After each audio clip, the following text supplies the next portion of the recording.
माधवा कुंज बिहारी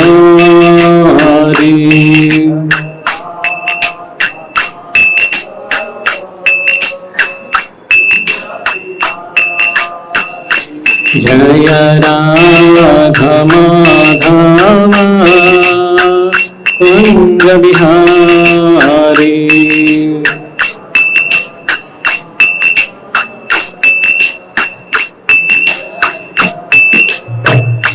जय गोपी जन वल्लभ गिरिवरधारी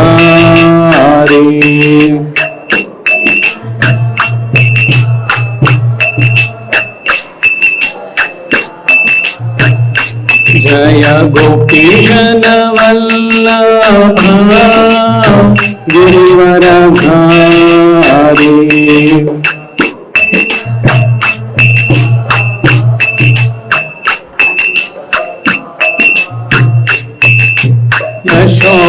यशोदनंदन व्रज जनरंजन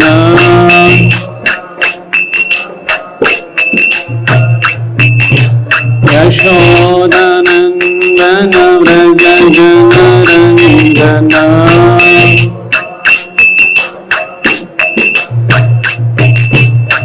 यमुना तीरावनचारी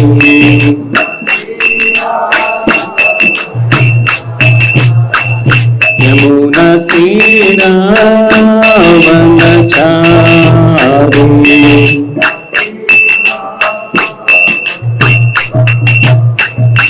जय राधा माधवा कुंज बिहारी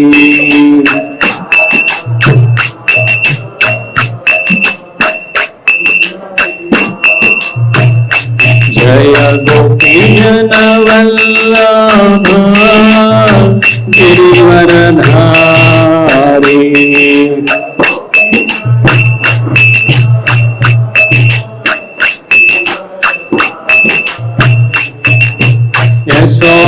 यशोदनंदन व्रज जनरंजन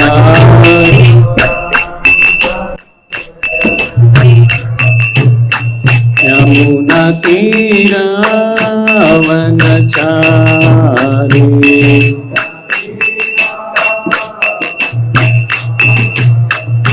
जय राधा माधवा कुंज बिहारी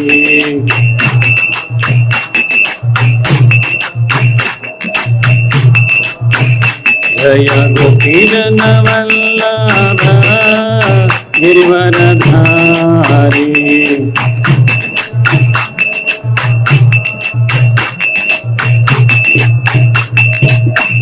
यशोदनंदन व्रज जनरंजन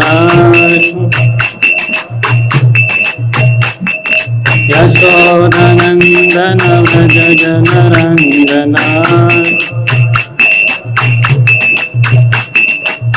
यमुना तीरावनचारी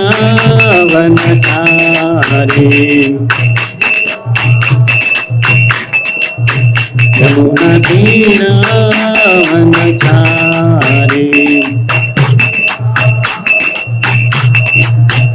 जय राधा माधवा कुंज बिहारी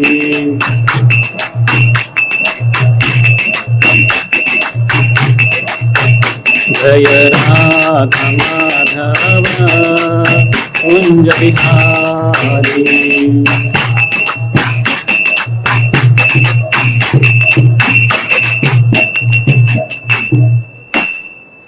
जय ओम विष्णुपाद परमहंस परिव्राजकाचार्य अष्टोत्तर शत श्रीमद् अभयचरणारविंद भक्ति वेदांत स्वामी श्रील प्रभुपाद की ISKCON founder Acharya DPT founder Acharya saviour of the whole world Srila Prabhupada की जय ओम विष्णुपाद परमहंस परिव्राजकाचार्य अष्टोत्तर शत श्रीमद् भक्ति सिद्धांत सरस्वती ठाकुर श्रील प्रभुपाद की अनंत कोटि वैष्णव वृंद की नामाचार्य श्रील हरिदास ठाकुर की प्रेम से कहो श्री कृष्ण चैतन्य प्रभु नित्यानंद श्री अद्वैत गदाधर श्रीवास आदि गौर भक्त वृंद की जय श्री श्री राधा कृष्ण गोप गोपीनाथ श्याम कुंड राधा कुंड गिरि गोवर्धन की, ब्रजभूमि श्री वृंदावन धाम की, मायापुर नवदीप धाम की, पुरुषोत्तम क्षेत्र श्री जगन्नाथपुरी धाम की, गंगा मैया यमुना मैया की, भक्ति देवी तुलसी महारानी की जय, युग धर्म श्री हरिनाम संकीर्तन की जय, Srila Prabhupada transcendental book distribution की जय, पतित पावन हरे कृष्ण महामंत्र की जय. All glories to the assembled devotees. All glories to the assembled devotees. All glories to the assembled devotees. All glories, all glories, all glories to Shri Guru and Shri Gauranga. Om Namo Bhagavate Vasudevaya.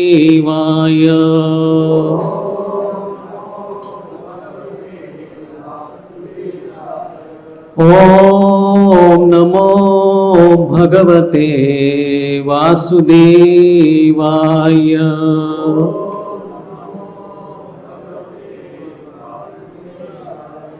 Om Namo Bhagavate Vasudevaya.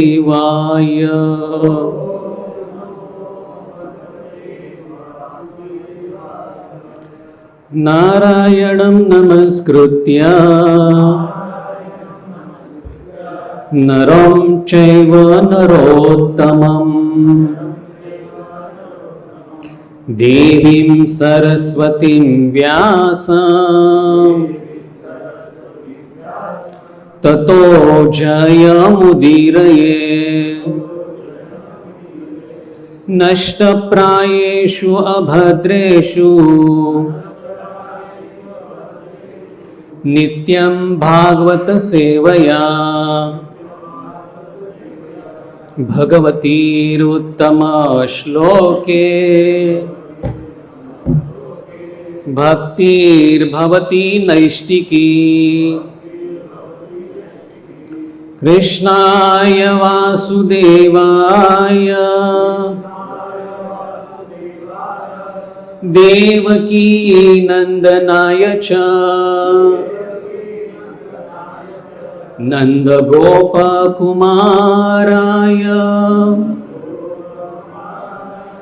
गोविंदाय नमो नमः.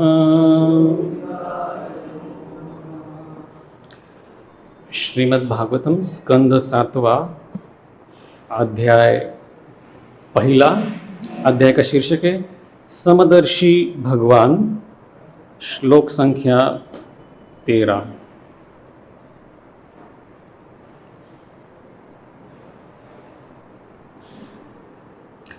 अत्रेवोदारतः पूर्वम्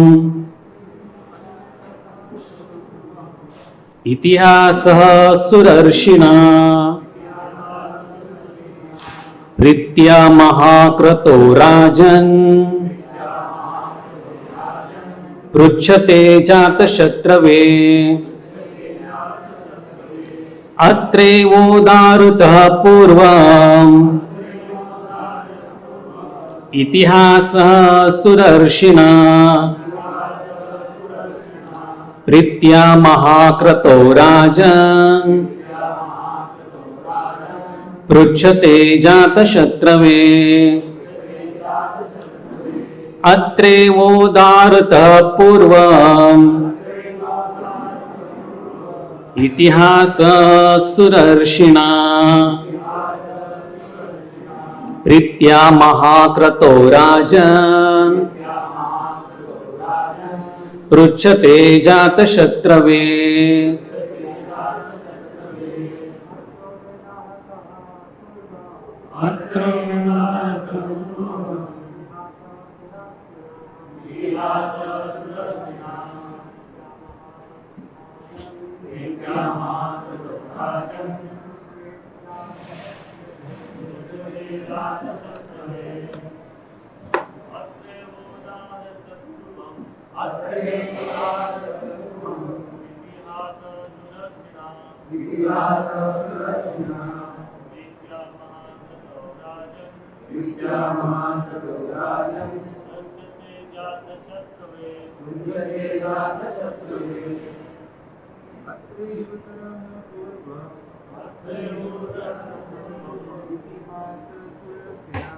नित्या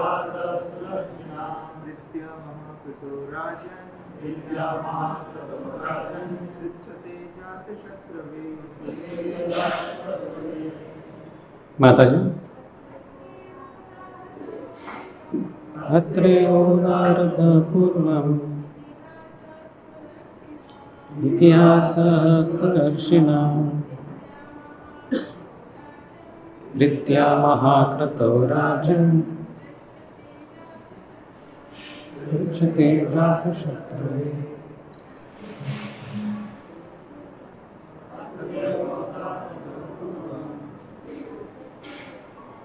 इतिहासः सुदर्शिना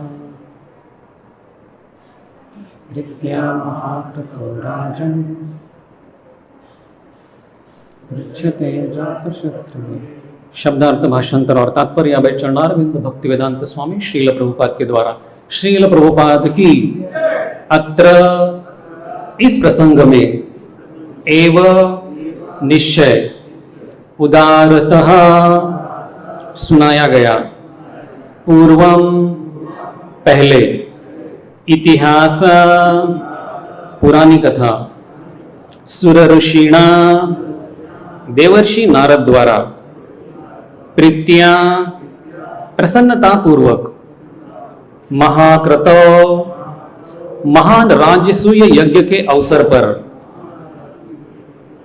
राजन हे राजा, पृच्छते जिज्ञासा करने वाले, अजात शत्रवे महाराज युधिष्ठिर को जिनका कोई शत्रु न था। भाषांतर, हे राजन, पूर्व काल में जब महाराज युधिष्ठिर राजसूय यज्ञ कर रहे थे तो महर्षि नारद ने उनके पूछे जाने पर कुछ ऐतिहासिक तथ्य कह सुनाए, जिससे पता चलता है कि पूर्ण पुरुषोत्तम भगवान असुरों का वध करते समय भी कितने निष्पक्ष रहते हैं। इस संबंध में उन्होंने एक जीवंत उदाहरण प्रस्तुत किया। तात्पर्य, इस श्लोक से महाराज युधिष्ठिर द्वारा किए जा रहे राजसूय यज्ञ की स्थली पर जब भगवान ने शिशुपाल का वध किया तब भी वे कितने निष्पक्ष थे, इसका पता चलता है।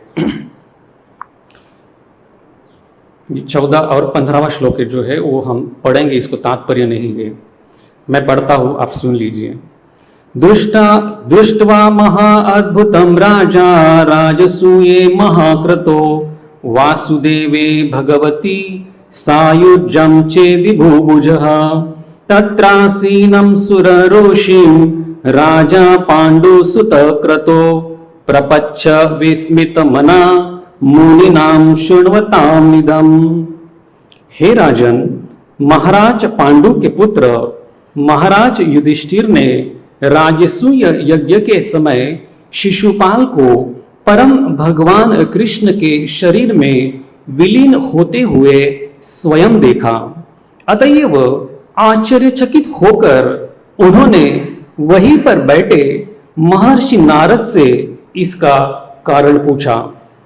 जब उन्होंने यह प्रश्न पूछा तो वहां पर उपस्थित सारे ऋषियों ने भी इस प्रश्न को पूछे जाते सुना।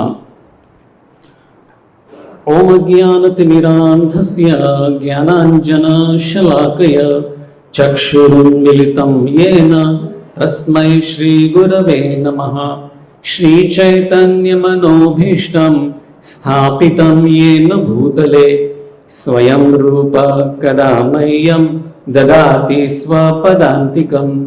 वन्देऽहं श्रीगुरो श्रीयुतापदकमलं श्रीगुरून् वैष्णवांच श्रीरूपं साग्रजातं सहगणा रघुनाथान्वितं तं सजीवं साद्वैतं सावधूतं परिजनसहितं कृष्णचैतन्यदेवं श्रीराधा कृष्णपदान् सहगणा ललिता श्रीविशाखान्विताञ्च नमः ॐ विष्णुपादाय कृष्णप्रेष्ठाय भूतले श्रीमते भक्तिवेदान्त स्वामिनिति नामिने। नमस्ते सारस्वते देवे गौरवाणी प्रचारिणे निर्विशेष शून्यवादी पाश्चात्य देश तारिणे। नमो महावदन्याय कृष्ण प्रेम प्रदायते कृष्णाय कृष्ण चैतन्य नामिने गौरत्विषे नमः। हे कृष्ण करुणा सिंधु दीनबंधु जगत्पते गोपेश गोपिका कांत राधा कांत नमस्तुते। तप्त कांचन गौरांगी राधे वृंदावनेश्वरी वृषभानुसुते देवी प्रणमामि हरिप्रिये। वाञ्छाकल्पतरुभ्यश्च कृपा सिन्धुभ्य एव च पतितानां पावनेभ्यो वैष्णवेभ्यो नमो नमः। जय श्री कृष्ण चैतन्य प्रभु नित्यानंद श्री अद्वैत गदाधर श्रीवासादि गौर भक्त वृंद। हरे कृष्णा कृष्णा कृष्णा हरे हरे, हरे राम राम राम हरे हरे। हरे कृष्णा कृष्णा कृष्णा हरे हरे, हरे राम राम राम हरे हरे। हरे कृष्णा कृष्णा कृष्णा हरे हरे, हरे राम राम राम हरे हरे।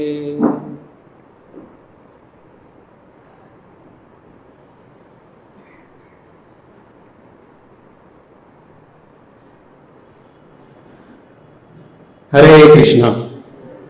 तो आज के सुबह के श्रीमद् भागवत की कक्षा में उपस्थित सारे भक्तों का मैं हार्दिक स्वागत करता हूँ। आज हम पढ़ रहे हैं श्रीमद् भागवतम के 7वें स्कंद के पहले अध्याय से, जिसका शीर्षक है समदर्शी भगवान। श्लोक संख्या 13, 14 और 15।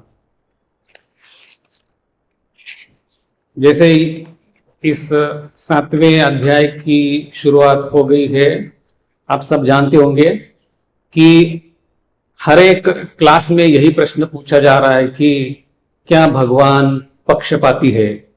क्या भगवान असलियता में पक्षपात करते हैं? क्या भगवान किसी को अपना और किसी को पराया मानते हैं क्या? तो कभी ऐसा लगता है कि भगवान पक्षपात करते हैं और कभी ऐसा लगता है कि नहीं, भगवान पक्षपात नहीं करते हैं। तो ये थोड़ा सा अचिंत्य भेदाभेद तत्व के जैसा है कि असलियता में क्या भगवान पक्षपात करते हैं या नहीं करते। अभी कहा तो जाता है कि भगवान पक्षपात नहीं करते। भगवत गीता में भगवान कहते हैं सम्मोहम सर्वभूतेषु न मे द्वेषोस्ति न प्रिय ये भजन्ति तु माम भक्त्या मयि ते तेषु चाप्यहम्। भगवान कहते हैं कि सम्मोहम सर्वभूतेषु, मैं सबके साथ समान व्यवहार करता हूं। न मे द्वेषोस्ति न प्रिय, मुझे कोई प्रिय या कोई अप्रिय नहीं है। और फिर भगवान कहते हैं लेकिन, इतना सब कहने के बाद भगवान कहते हैं लेकिन का मतलब क्या है? लेकिन का मतलब है मैंने अभी तक जो कहा अभी उसके उल्टे। जैसे कि कोई पूछ रहा है कि मेरे साथ आओगे क्या? हाँ, मैं आपके साथ आने ही वाला था, लेकिन का मतलब मैं नहीं आने वाला हूं। लेकिन का मतलब उल्टा है। तो अभी तक भगवान कह रहे हैं कि मैं सबके साथ समान व्यवहार करता हूं, लेकिन का मतलब मैं सबके साथ समान व्यवहार नहीं करता। भगवत गीता में भगवान कहते हैं परित्राणाय साधूनाम विनाशाय च दुष्कृताम। मैं साधुओं की रक्षा करता हूं और दुष्टों का विनाश करता हूं। तो फिर इसमें समानता कैसी आ गई? साधुओं की रक्षा करते हो और दुष्टों का विनाश करते हो। रक्षा करना और विनाश करना ये दो अलग अलग चीजें हैं। अगर साधुओं की भी रक्षा करते और दुष्टों की भी रक्षा करते, साधुओं का भी विनाश करते और दुष्टों का भी विनाश करते, तो समदर्शी हो गया, मान सकते हैं। एक के साथ एक व्यवहार, दूसरे के साथ दूसरा व्यवहार, तो इसमें समानता कैसे आ गई? भगवत गीता में भगवान कहते हैं ये यथा माम प्रपद्यन्ते ताम तथैव भजामि हम। जो व्यक्ति मेरे साथ जिस तरह से व्यवहार करता है, मैं भी उसके साथ उसी की तरह व्यवहार करता हूं। अरे फिर इसमें समानता कैसे आ गई? जैसे हिरण्यकश्यप भी कहते हैं ना कि भगवान ये पक्षपात करते हैं, क्योंकि देवता जो है ये भगवान को लड्डू का भोग दिखाते, और इसलिए भगवान विष्णु जो है ये देवताओं के लिए अच्छे कार्य करते हैं, उनकी ओर से पक्षपात करते हैं। हाँ, कहने का मतलब है इन सारे उदाहरणों से, इन सारे श्लोकों से भगवान खुद कह रहे हैं कि मैं पक्षपात करता हूं। तो फिर क्या असलियतता में भगवान पक्षपात करते हैं क्या? श्रीमद् भागवतम में और शास्त्रों में कई सारे उदाहरण हम देख सकते हैं। छठे स्कंद में हमने देखा कि दीति के जो दो पुत्र थे, हिरण्याक्ष और हिरण्यकशिपु, इंद्र के ऊपर या इंद्र को तकलीफ ना हो या इंद्र को संतुष्ट करने के लिए भगवान ने इन दो असुरों की हत्या की। तो देवताओं पर कृपा करने के लिए भगवान ने असुरों को मारा, दीति के पुत्रों को मारा। तो क्या यह पक्षपात नहीं हुआ? जब समुद्र मंथन चल रहा था, तो समुद्र मंथन से जब अमृत निकला, तो मोहिनी मूर्ति के रूप में भगवान विष्णु ने ये अमृत किसको दिया? देवताओं को प्रदान किया। जब मोहिनी मूर्ति असुरों के पास जाती थी तो उनको मीठे शब्द खिलाती थी, और देवताओं के पास जाती थी तो उनको अमृत खिलाती थी। अरे वाह! देवताओं को अमृत और असुरों को मीठे शब्द, क्या यह पार्सलिटी नहीं है? अभी आपको कहा कि क्लास के बाद प्रसाद होने वाला है, हम आपको मीठे शब्द खिलाएंगे और हम प्रसाद खाएंगे, तो क्या यह पार्सलिटी नहीं है? तो ये पक्षपात है। महाभारत में हम देखते हैं कि भगवान श्री कृष्ण ने कभी भी कौरवों को मदद नहीं की, हमेशा वो पांडवों को ही मदद करते थे। तो क्या ये पक्षपात नहीं हुआ? कोई भी एक उदाहरण आप प्रस्तुत कीजिए कि जिसमें भगवान ने या भगवान विष्णु ने असुरों की ओर से युद्ध करके देवताओं के विरुद्ध युद्ध किया है।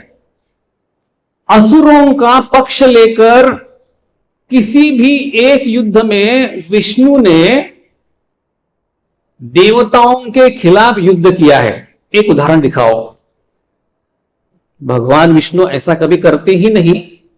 वे हमेशा देवताओं के पक्ष में ही रहते हैं। तो फिर क्या ये भगवान का पक्षपात नहीं है? इतना ही नहीं, शास्त्र में ऐसे कितने सारे उदाहरण हम देख सकते हैं। जैसे गजेंद्र के उदाहरण में भी भगवान ने गजेंद्र की हत्या की और मगरमच्छ को मारा। तो ये तो समान व्यवहार नहीं हुआ, एक को बचाया और एक को मारा। तो कई सारे उदाहरणों से हम देख सकते हैं कि किस तरह से हमें तो ऐसा ही प्रस्तुत होता है कि भगवान पक्षपात करते हैं। लेकिन क्या असलियतता में भगवान पक्षपात करते हैं क्या? कभी कभी हम कुछ चीजों को देखते हैं तो जैसे देखते हैं वैसे वो चीज होती नहीं, और जैसे वो चीज होती है वैसे वो दिखती नहीं। जैसे उदाहरण दिया जाता है कि एक बार एक कॉलेज में एक लेडीज प्रोफेसर कुछ क्लास ले रही थी, तो पीछे से कुछ फटाके सामने फोड़े गए। तो लेडी टीचर ने देखा कि अरे कोई फटाका मार रहा है, तो गुस्सा हो गई। तो ऐसा 4-5 बार हुआ तो उसने प्रिंसिपल को बुलाया। फिर प्रिंसिपल आए, प्रिंसिपल ने सबको पूछा किसने किया किसने किया। तो जो आगे के बेंच पर लड़का बैठा था उसने कहा सर उसने फटाके फोड़े। तो प्रिंसिपल ने उस लड़के को बुलाया और उसको कॉलेज से रेस्टिकेट ही करने वाले थे, लेकिन फिर उसने माफी मांगी। तो उसको माफ किया, लेकिन उसको बहुत सारे शर्तें डाली। और ये जो आगे बैठा हुआ लड़का था जिसने बताया कि इसने किया, उसको प्रिंसिपल ने क्लास का सीआर बनाया, क्लास रिप्रेजेंटेटिव। तो ये जो पीछे बैठा हुआ लड़का था वो बाद में अपने मित्रों से कहने लगा हमारे प्रिंसिपल पार्शलिटी करते हैं, पक्षपात करते हैं। जो आगे बैठे हुए लड़के हैं उनको सीआर बनाते हैं, और जो पीछे के लड़के उनको कॉलेज से निकाल देते। तो क्या ये पक्षपात हुआ? एक बार एक लड़का घूमने के लिए बाहर गया था और बाहर से वो अंदर आया, उसने सारे दरवाजे खिड़कियां बंद की और फिर वो जोर जोर से चिल्लाने लगा सूर्य, हे सूर्यदेव, हे सूरज, तुम पक्षपाती हो। अरे बाहर तो कितना उजाला है और अंदर देखो, अंदर कितना अंधेरा है, आप पक्षपाती हो। बाहर उजाला रखते हो और अंदर अंधेरा रखते हो, तो क्या ये सूरज का पक्षपात हुआ? एक बार एक लड़का भगवान के मंदिर के सामने जाकर जोर जोर से चिल्ला रहा था भगवान आप पक्षपाती हो, भगवान आप पक्षपाती हो। भगवान, जो लोग शराब पीते हैं उनको आप लंग का कैंसर देते हो, और जो दूध पीते हो उनकी सेहत आप अच्छी बनाते हो। भगवान आप पक्षपाती हो, जो लोग सिगरेट पीते हैं उनको आप माउथ कैंसर देते हो, और जो लोग काढ़ा पीते हो उनका गला आप साफ कर देते हो। क्या भगवान ये आपका पक्षपात है? तो क्या वास्तविकता में ये पक्षपात है? तो वास्तविकता में ये पक्षपात नहीं है, और भगवान जो है वो भगवान कभी पक्षपात नहीं करते। लेकिन सृष्टि को चलाने के लिए भगवान ने कुछ नियम बनाए हैं। उस नियमों का पालन करने के लिए भगवान को कभी कभी ऐसा कार्य करना पड़ता है जिससे हमें यह लगता है कि भगवान पक्षपात करते हैं, लेकिन भगवान कभी पक्षपात नहीं करते। उल्टा भगवान जब कभी असुरों की भी हत्या करते हैं तो भगवान उनका भी उद्धार करते हैं। जैसे भगवान ने पूतना का वध किया, पूतना को मारा, लेकिन भगवान ने पूतना को अपने आध्यात्मिक धाम भगवत धाम में भेजा, जहां पर उसको एक धात्री का स्थान मिला, एक मां का स्थान मिला। तो भगवान जो है, ये भगवान कभी पक्षपात नहीं करते। और यही प्रश्न जब परीक्षित महाराज ने शुकदेव गोस्वामी को पूछा, तो शुकदेव गोस्वामी ने कहा कि ऐसा ही प्रश्न एक बार युधिष्ठिर महाराज ने राजसूय यज्ञ में महर्षि नारद को पूछा था, और उन्होंने जो उत्तर दिया वही उत्तर मैं आपको देने का प्रयास करता हूं। तो वो कथा कहने लगे, एक समय की बात है, ब्रह्मा जी के 4 पुत्र थे। ये 4 पुत्र एक बार वैकुंठ में भगवान का दर्शन करने के लिए जा रहे थे। उसी समय पर द्वार पर द्वारपाल जय और विजय ने उनको रोक दिया। जब चतुष्कुमारों ने देखा कि हमको द्वार पर रोका जा रहा है, तो 4 कुमार बहुत गुस्सा हो गए और उन्होंने जय विजय को कहा कि आप वैकुंठ में रहने के पात्र नहीं हो। आपको काम, क्रोध और लोभ से भरे भौतिक जगत में अर्थात पृथ्वी पर जाना चाहिए। जब भगवान विष्णु ने यह सुना तो भक्तों के संरक्षक भगवान विष्णु तुरंत वहां पर प्रकट हो गए और तब जय विजय की ओर से माफी मांगते हुए उन्होंने चतुष्कुमारों को पूछा कि जय विजय को कितने समय तक पृथ्वी पर रहना पड़ेगा। तो चतुष्कुमारों ने कहा, इनको 3 जन्म तक पृथ्वी पर रहना पड़ेगा। जय विजय बहुत दुखी हो गए, लेकिन भगवान ने कहा, चिंता मत करो, हर एक जन्म में मैं आपके साथ आऊंगा, आप चिंता मत करो। हाँ, जय और विजय इनका पृथ्वी पर आगमन हो गया।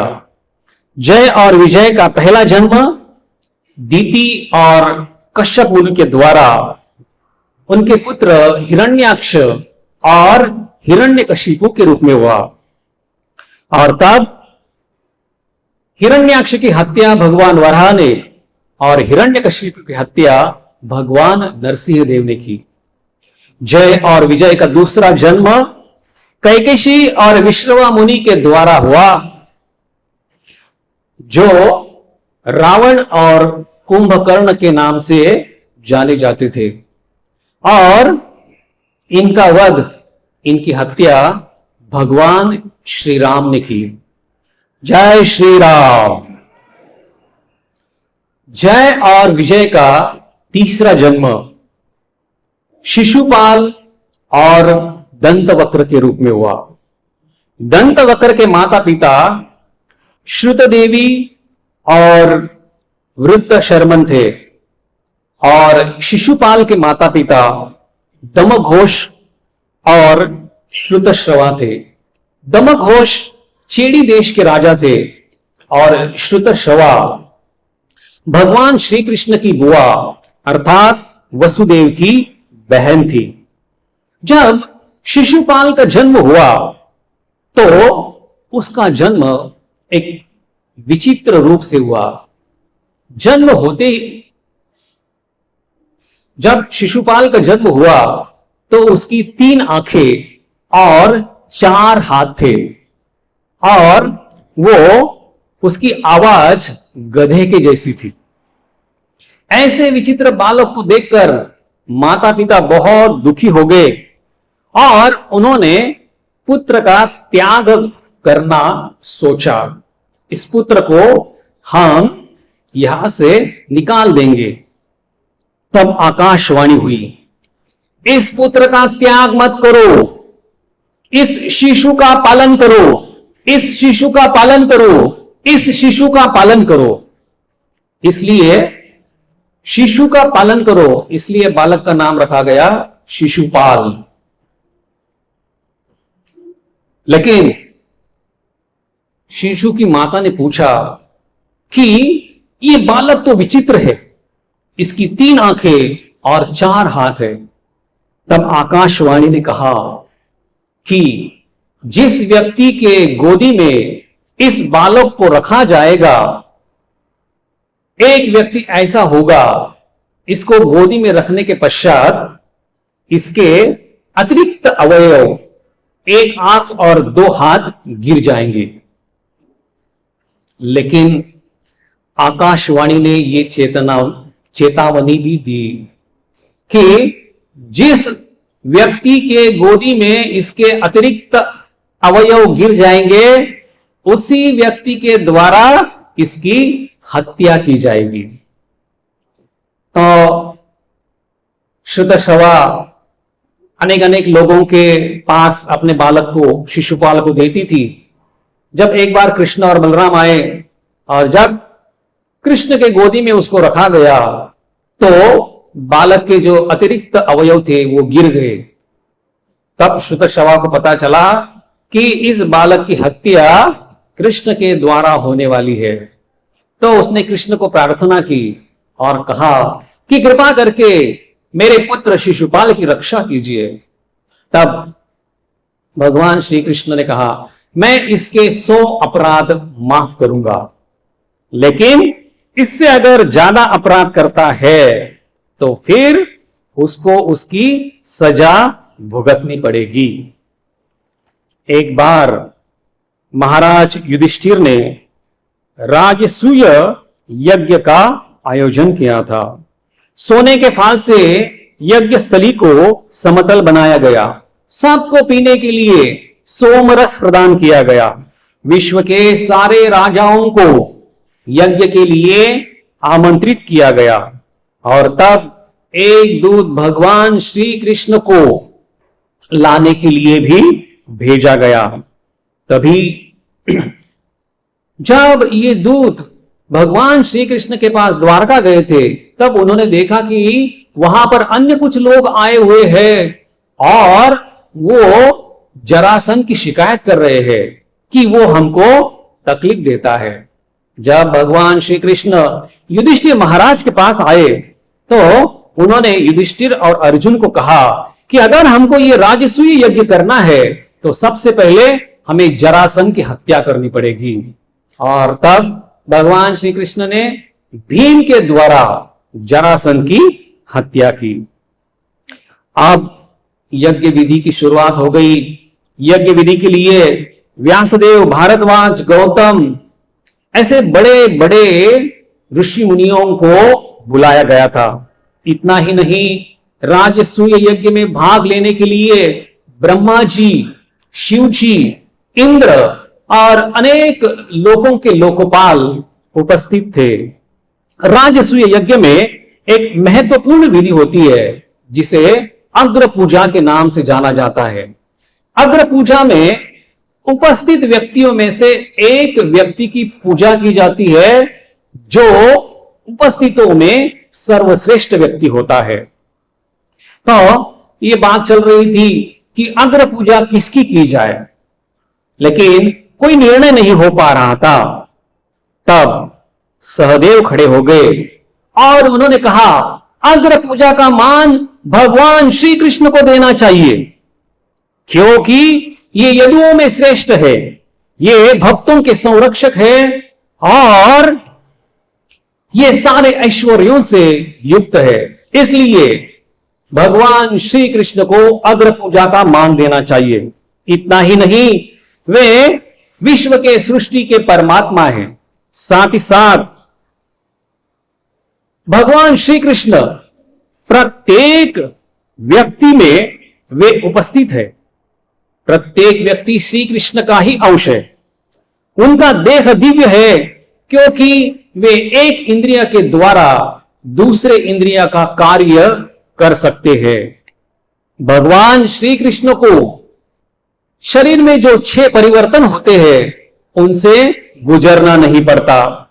भगवान श्री कृष्ण सृष्टि, स्थिति और प्रलय सबके कारण है।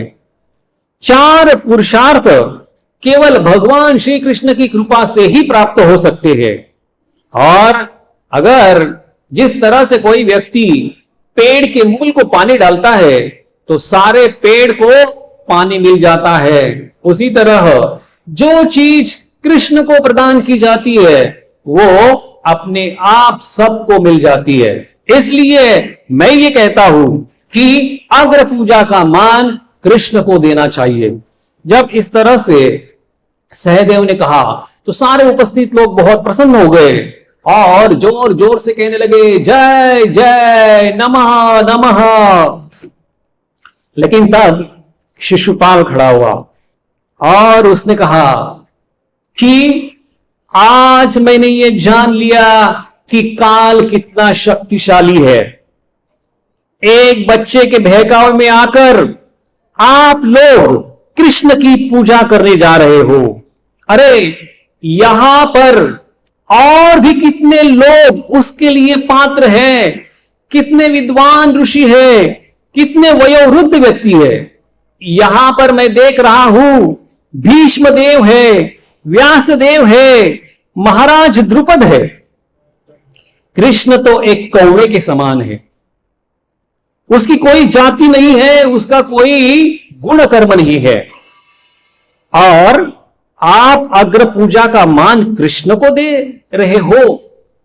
अरे एक ये कृष्ण कितना मूर्ख है। ये मथुरा में रहता था जहां पर हमेशा वेदों का उच्चारण होता था। उसको छोड़कर ये द्वारका गया जहां पर कभी भी वेदों का कोई उच्चारण नहीं होता था। जब ये शिशुपाल इस तरह से बोल रहा था, भगवान श्री कृष्ण शांत थे। शिशुपाल का भगवान कृष्ण के साथ पहले से ही शत्रुत्व था। पहली चीज ये थी क्योंकि शिशुपाल का विवाह रुक्मिणी देवी से होने ही वाला था, लेकिन जिस दिन उसका विवाह होने वाला था तो भगवान श्री कृष्ण ने रुक्मिणी का अपहरण करके स्वयं उसके साथ विवाह किया और इसके कारण शिशुपाल बहुत गुस्सा था। और दूसरी चीज ये थी कि शिशुपाल ये जानता था कि उसका मृत्यु भगवान श्री कृष्ण के हाथों से होने वाला है। तो जब शिशुपाल शांत हुआ तो भीष्म देव खड़े हो गए और उन्होंने कहा, मेरे हिसाब से अग्र पूजा के लिए केवल भगवान श्री कृष्ण ही पात्र है, क्योंकि ब्राह्मण, क्षत्रिय, वैश्य और शूद्र इन 4 लोगों में उस ब्राह्मण को श्रेष्ठ माना जाता है जिसे वेदों का पूर्ण ज्ञान होता है। उस क्षत्रिय को सर्वश्रेष्ठ माना जाता है जो बहुत बलशाली होता है। उस वैश्य को सबसे श्रेष्ठ माना जाता है जिसके पास धन संपत्ति, गाय और अलंकार होते हैं। और उस शूद्र को सबसे श्रेष्ठ माना जाता है जो उम्र में सबसे बड़ा है। अगर भगवान श्री कृष्ण को देखा जाए तो उनको वेदों का सारा ज्ञान है, वो सबसे बलशाली, शक्तिशाली है और सबसे अमीर भी वही है। इसलिए मेरे कहने से अग्र पूजा का मान भगवान कृष्ण को ही देना चाहिए। तो जब इस तरह से भीष्मदेव कहने लगे तो शिशुपाल को बहुत गुस्सा हो गया और वो अभी भीष्मदेव को डांटने लगा, तुम नपुंसक हो, तुम नकली ब्रह्मचारी हो। आप ब्रह्मचारी थे तो आपने अंबा का हरण क्यों किया? अभी तक ये भीष्म को सर्वश्रेष्ठ मान रहे थे, लेकिन जैसे ही भीष्म भगवान श्री कृष्ण की ओर से कहने लगे, बात करने लगे, तो ये भीष्म देव को भी डांटने लगे। तो फिर भीष्म देव आगे कहने लगे, वो कहने लगे कि भगवान श्री कृष्ण कोई साधारण व्यक्ति नहीं है, इन्होंने ही मधु कैटभ नाम के असुरों का वध किया था। भगवान श्री कृष्ण के ही ये जो अलग अलग 10 अवतार है, भगवान अलग अलग 10 अवतारों में प्रकट हुए। फिर उन्होंने कहा कि कैसे भगवान ने पूतना का वध किया और कैसे अलग अलग असुरों का उन्होंने वध किया, और साथ ही साथ कैसे उन्होंने 16,108 रानियों के साथ विवाह किया। तो जब इस तरह से कृष्ण कथा चल रही थी, तो जो राजा वहां पर पहली बार आए थे और जिन्होंने कभी भगवान श्री कृष्ण को देखा नहीं था, वो सब आकर्षित हो गए। लेकिन शिशुपाल बहुत गुस्सा हो गया। शिशुपाल की अपनी बकबक चालू ही थी। वो कहने लगे कि अरे, वेदों का कथन है कि स्त्रियों की, गायों की रक्षा करनी चाहिए और बड़ों का सम्मान करना चाहिए, लेकिन ये कृष्ण, इसने पूतना की हत्या की जो एक स्त्री थी, इसने अरिष्टा की हत्या की जो गाय के वंश थे, और इसने कंस को मारा जो इसके अन्नदाता मामा थे। तो क्या ये सही है? क्या ये उचित है कि ऐसे व्यक्ति को अग्र पूजा का मान दिया जाए? तो जब इस तरह से ये बहस चल रही थी, अब वापिस सहदेव खड़े हो गए और उन्होंने कहा, मैं केवल कृष्ण की ही अग्र पूजा करूंगा। अगर किसी में हिम्मत है तो मुझे रोकने का प्रयास कीजिए।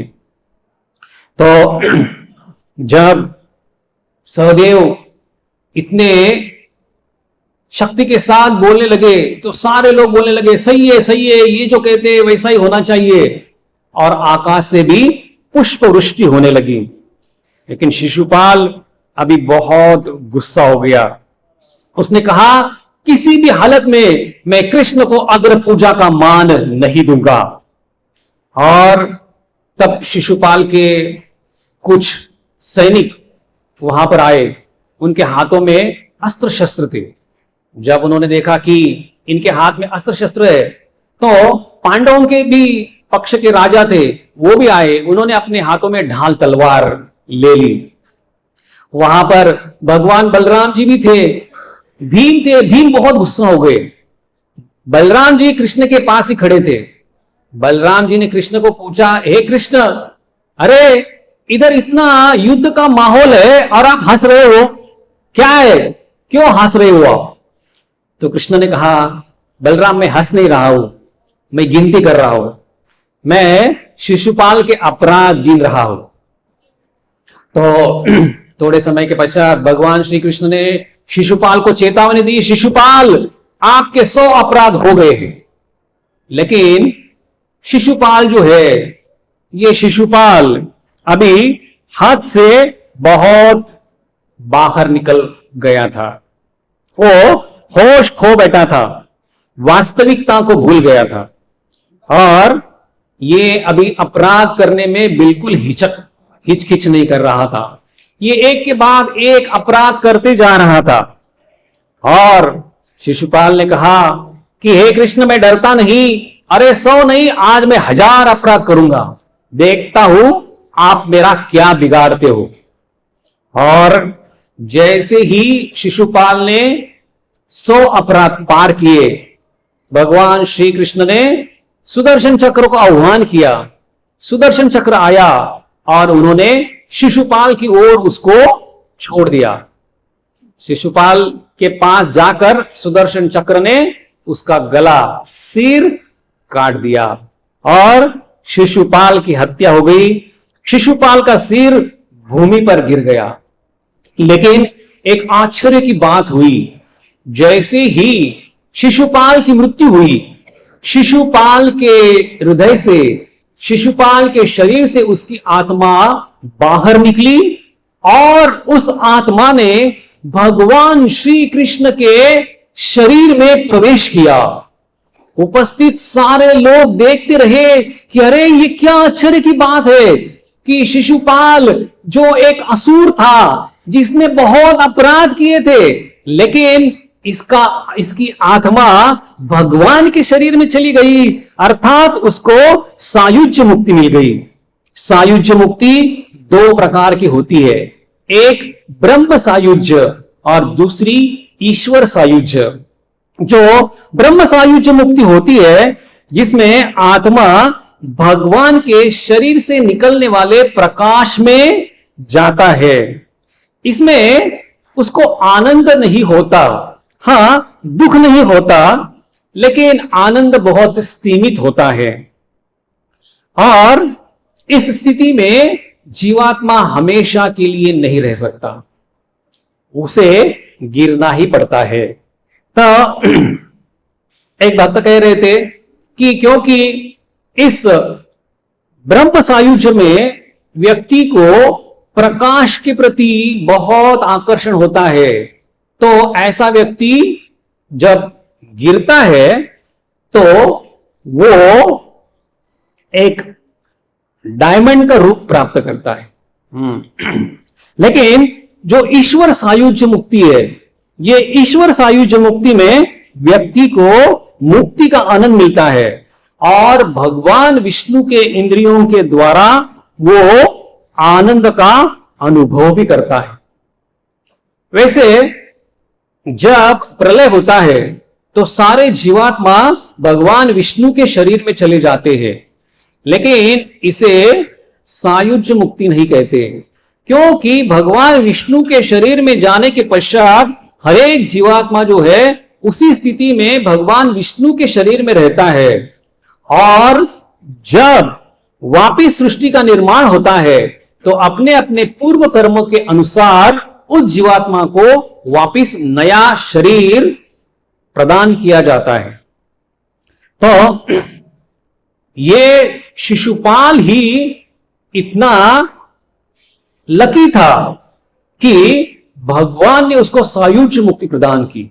ऐसा कहते हैं कि भगवान विष्णु का कोई भी अवतार इस तरह से मुक्ति नहीं प्रदान कर सकता, केवल भगवान श्री कृष्ण है वही मुक्ति प्रदान कर सकते हैं। जैसे हिरण्याक्ष और हिरण्यकशिपु की हत्या हुई भगवान विष्णु के द्वारा, लेकिन उनको मुक्ति नहीं मिली। उसके बाद रावण और कुंभकर्ण की भी हत्या भगवान विष्णु के द्वारा हुई, लेकिन उनको भी मुक्ति नहीं मिली। लेकिन शिशुपाल की हत्या भगवान के द्वारा हुई और तभी शिशुपाल को मुक्ति प्रदान की गई। कंस के उदाहरण में भी हम देख सकते हैं कि कंस पहले कालनेमी राक्षस था, कालनेमी की जब हत्या हुई तब उसको मुक्ति नहीं मिली, लेकिन जब भगवान कृष्ण के द्वारा कंस की हत्या हुई तब कंस को मुक्ति मिली।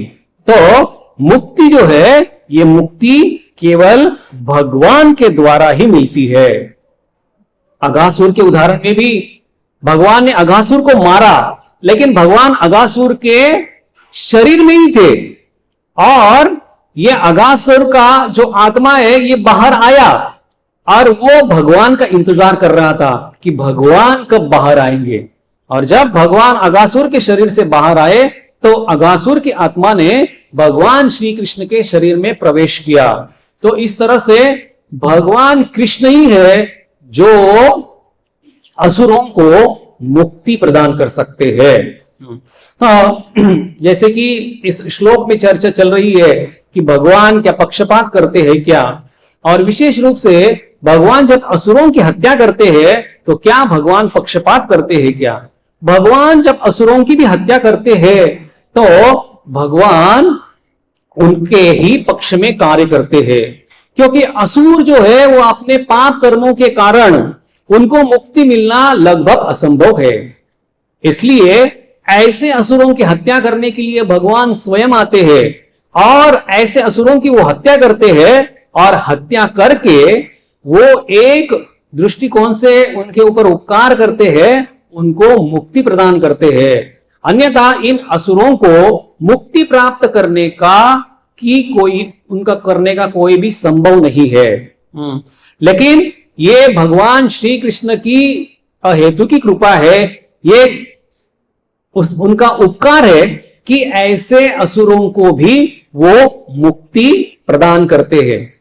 तो भगवान श्री कृष्ण ने जो शिशुपाल की हत्या की, उसको मारा, ये उस असुर के फायदे के लिए, उसके हित के लिए ही है। और इस तरह से भगवान जो है वो भगवान कभी भी पक्षपात नहीं करते।